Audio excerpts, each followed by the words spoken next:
Queen Marie Antoinette of France was executed by guillotine after the French Revolution. Did Mary really say, "If they can't find bread, let them eat cake," addressing the people who complained that they couldn't even find the dry bread? Marie Antoinette reigned as queen in 16th century France, where the people lived in poverty and the nobles lived a life full of splendor and wealth. Antoinette was also the Queen of France during the French Revolution, which is one of the most important events in history, closing one era and opening another. Marie would be remembered with her indifference to the people, her immoral behavior and her words, "If they can't find bread, let them eat cake." So how many of them were true?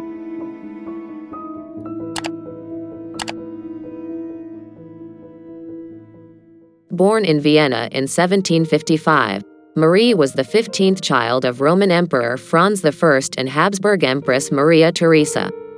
Raised as a noble, Marie was married to the heir apparent of France, Louis Auguste, in 1770 in order to improve the relationship between Austria and France and maintain the alliance. His arrival in France was not welcomed due to his Austrian origin. All his life the term Austrian representative remained with him, and she was never seen as a French. With the death of the King of France in 1774, Marie and her husband became the new King and Queen of France. The duo, who became king and queen at a very young age, began to rule in luxury in France, which was having a hard time. Queen of France at the age of 19, Marie Antoinette did not know she would become the last Queen of France. King XVI. At the time of Louis's coronation, the bread shortage in Paris reached its climax. In this period, when people had difficulty in finding bread, the coronation ceremony took place in all its glory. This increased the anger of the people towards the palace even more. Marie was a person born and raised in palaces who knew no poverty in her life and lived in royalty until the end of her life. He was not happy in his marriage, he was lonely in his homeland in distant lands.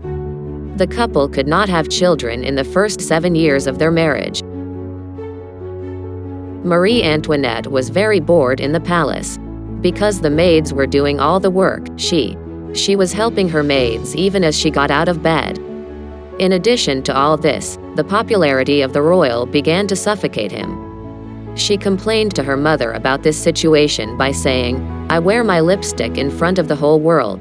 I wash my hands in front of the whole world." Antoinette, who was overwhelmed by the palace, was trying to spend her boredom by spending money. He had not the slightest idea of the true value of money and the miserable life of the people of Paris. He bought silk dresses, expensive jewelry, and held gambling parties. She threw a 3-day gambling party for her 21st birthday celebrations. There was no limit to the money that changed hands in these 3 days. The Queen's unnecessary expenses were increasing day by day. Things evolved to a different point when he appointed his close friends to important levels of the state. The luxurious life of Marie Antoinette must have angered the public. After a while, news began to appear in the newspapers that the Queen committed adultery. These claims were never proven. However, the Queen's public value began to wane. 14 and 15. The wars under Louis had made France one of the most indebted countries in the world. By the 1770s, France's economy was now on the verge of bankruptcy. In October 1789, poor people in France were marching in front of the Palace of Versailles to announce to the king that they wanted the government to change. The poor revolted because they did not even have bread to eat. According to the rumor, Queen Antoinette, who asked what the rioting people wanted, was told, "They want bread," and she said something in the sense of, "If they can't find bread, let them eat cake."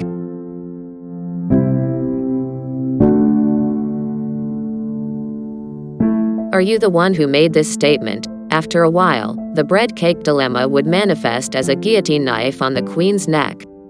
But the truth was not like that. The criminal is actually one of the fathers of the French Revolution, J.J. It was Rousseau. In his book, Confessions, he wrote an anecdote about a similar event. While a princess, whose name is unknown, was playing, she heard that the servants had run out of bread, and she interrupted and said, "If they can't find bread, let them eat brioche." That was the unlucky word, brioche. The word was the name of a kind of bread of good quality, and it was the only kind of bread that princess had ever seen or known. The princess had spoken in good faith to give the servants this bread. Unbelievable but true. Once this book was written, Marie Antoinette was a younger girl and was not even in France. Second, during the Revolution, this chapter in Rousseau's book was deliberately attributed to Marie Antoinette, forming the basis of the accusation. This word was attributed to Marie, either to discredit Marie Antoinette or to make the word popular. There was no evidence that it was said by him. When she heard about the bread shortage, Marie Antoinette took note.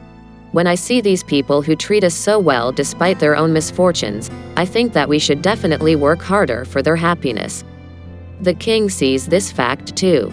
"To speak for myself, the day I was crowned, 100 years. Even if I live, I will never forget it for the rest of my life."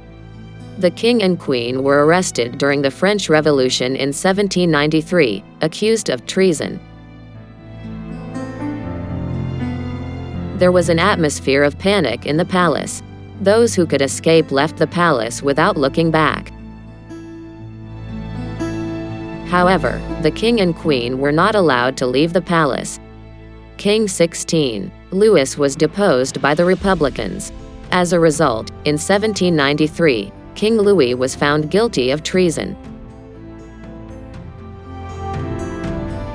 He was then executed by guillotine. After the execution of her husband, Marie Antoinette did not recover for a long time. She had completely lost her appetite. She was having seizures every day. She was like the living dead, but the people wanted her to be punished for not forgetting what she had done. The Queen's trial began on the 14th of October 1793. No one could believe their eyes when Marie Antoinette entered the courtroom. The young woman, who was only 37 years old, was emaciated. The court sentenced the ex-queen to death for treason a day later.